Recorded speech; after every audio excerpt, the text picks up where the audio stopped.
bahwa Festival Pengajar ini sudah mengusung tema-tema penyelamatan lingkungan.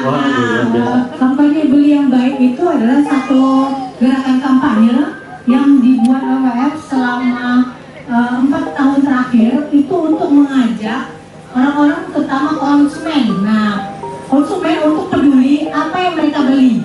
Itu sekarang ada yang namanya sertifikasi ramah lingkungan.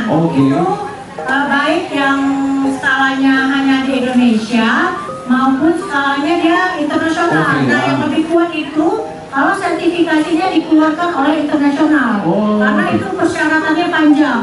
Salah satu sertifikasi ini menuntut bahwa si perusahaan itu tidak melakukan perusahaan lingkungan, termasuk hutan, atau juga berdampak terhadap satwa. Nah, itu salah satu syaratnya. Yang lain juga misalnya bahwa sertifikasi ini tidak berdampak pada misalnya pelanggaran hak asasi manusia. Itu tercantum salah satunya. Dan juga tidak berdampak pada kehidupan sosial masyarakat yang ada di sekitar perusahaan. Salah satu misalnya ibu-ibu nih terutama nih yang suka beli minyak kelapa sawit masak. Nah, sertifikasi untuk minyak sawit yang ramah lingkungan namanya RSPO. Nah, ini lihat tandanya yang gini. Nah, hijau gini. Nah, coba besok kalau ke supermarket, ke Indomaret atau ke pasar, sesudia, cek minyak kita ada label ini ya.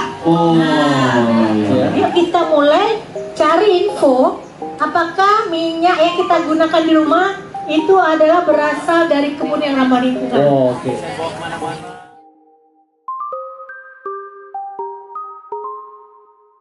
I've been hearing symphonies. Before all I heard was silence. A rhapsody for you and me. And every melody is timeless. Life was stringing me along. Then you came and you cut me loose. Was solo singing on my own.